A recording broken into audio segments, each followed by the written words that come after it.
कहानियों की श्रृंखला में आइए आज सुनते हैं कलम के सिपाही प्रेमचंद द्वारा लिखित कहानी ठाकुर का कुआं।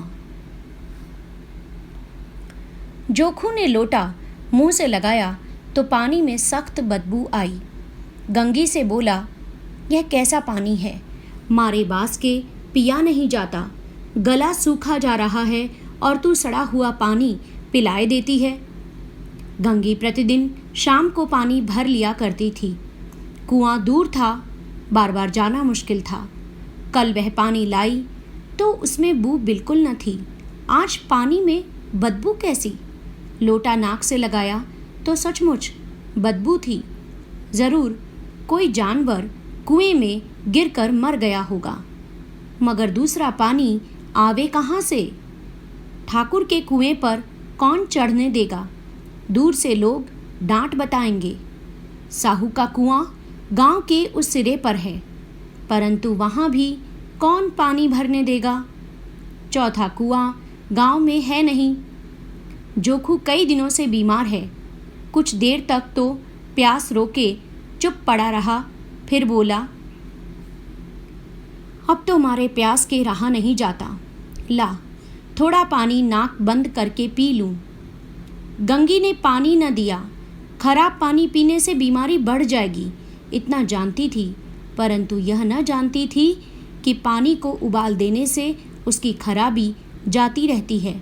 बोली, यह पानी कैसे पियोगे? न जाने कौन जानवर मरा है। कुएं से मैं दूसरा पानी लाए देती हूँ। जोखू ने आश्चर्य से उसकी ओर देखा। दूसरा पानी कहाँ से लाएगी? ठाकुर और साहू के 2 कुएं तो हैं, क्या 1 लोटा पानी न भरने देंगे?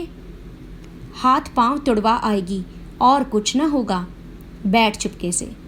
ठाकुर लाठी मारेंगे, साहू जी 1 के 5 लेंगे। गरीबों का दर्द कौन समझता है?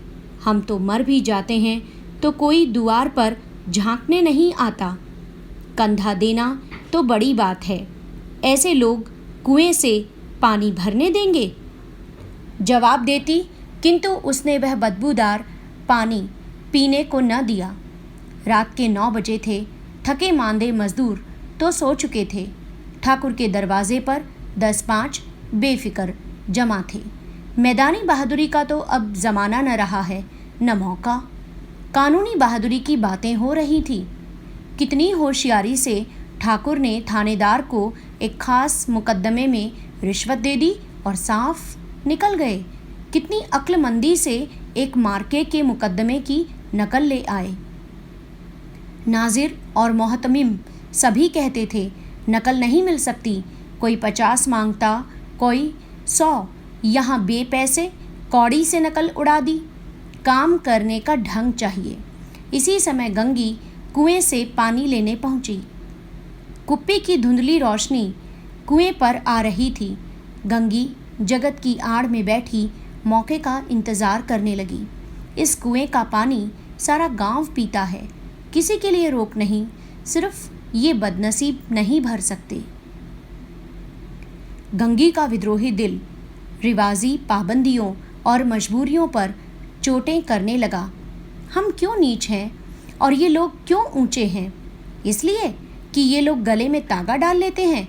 यहाँ तो जितने हैं एक से एक छठे हैं। चोरी ये करें, जाल फरेब ये करें, झूठे मुकदमे ये करें।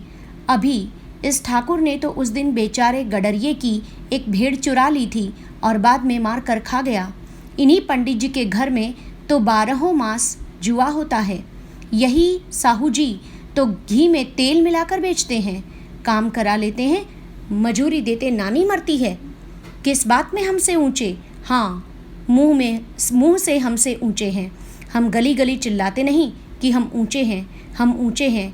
कभी गांव में आ जाती हूँ तो रस भरी आंखों से देखने लगते हैं, जैसे सबकी छाती पर सांप लौटने लगता है, परंतु घमंड यह कि हम ऊंचे हैं।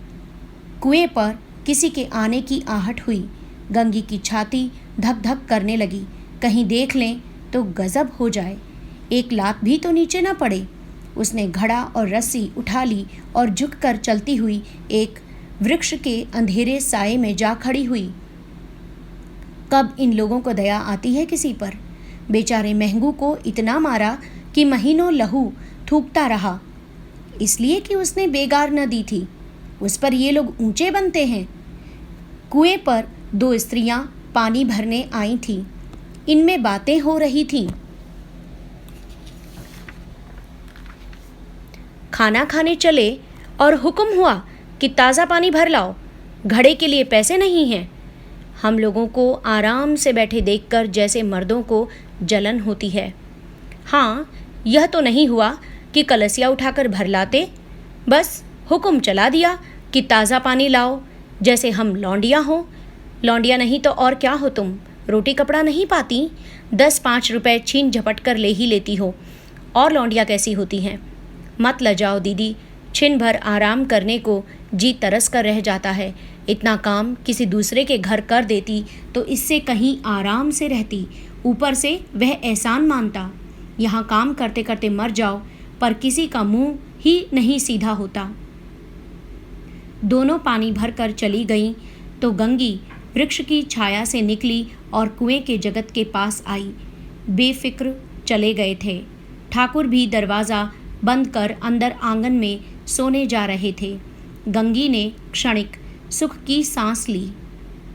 किसी तरह मैदान तो साफ हुआ। अमृत चुरा लाने के लिए राजकुमार किसी ज़माने में गया था, वह भी शायद इतनी सावधानी के साथ और समझ बूझ कर न गया होगा। गंगी दबे पांव कुएं के जगत पर चढ़ी। विजय का ऐसा अनुभव उसे पहले कभी न हुआ था। उसने रस्सी का फंदा घड़े में डाला, दाएं बाएं चौकन्नी दृष्टि से देखा, जैसे कोई सिपाही रात को शत्रु के किले में सुराख कर रहा हो। अगर इस समय वह पकड़ ली गई तो फिर माफ़ी या रियायत की रत्ती भर उम्मीद नहीं। अंत में देवताओं को याद करके उसने कलेजा मजबूत किया और घड़ा कुएं में डाल दिया। घड़े ने पानी में गोता लगाया, बहुत ही आहिस्ता, जरा भी आवाज़ न हुई। गंगी ने 2-4 हाथ जल्दी जल्दी मारे। घड़ा कुएं के मुंह तक आ पहुंचा। कोई बड़ा शहजोर पहलवान इतनी तेजी से उसे न खींच सकता था। गंगी झुकी कि घड़े को पकड़कर जगत पर रखे कि एकाएक ठाकुर साहब का दरवाज़ा खुल गया। शेर का मुंह इससे अधिक भयानक न होगा। गंगी के हाथ से रस्सी छूट गई। रस्सी के साथ घड़ा धड़ाम से पानी में गिरा और कई क्षण तक पानी में हलकोरे की आवाज़ें सुनाई देती रहीं। कौन है, कौन है, पुकारते हुए ठाकुर कुएं की तरफ आ रहे थे और गंगी जगत से कूदकर भागी जा रही थी। घर पहुंचकर देखा कि जोखू लोटा मुंह से लगाए वही मैला गंदा पानी पी रहा है।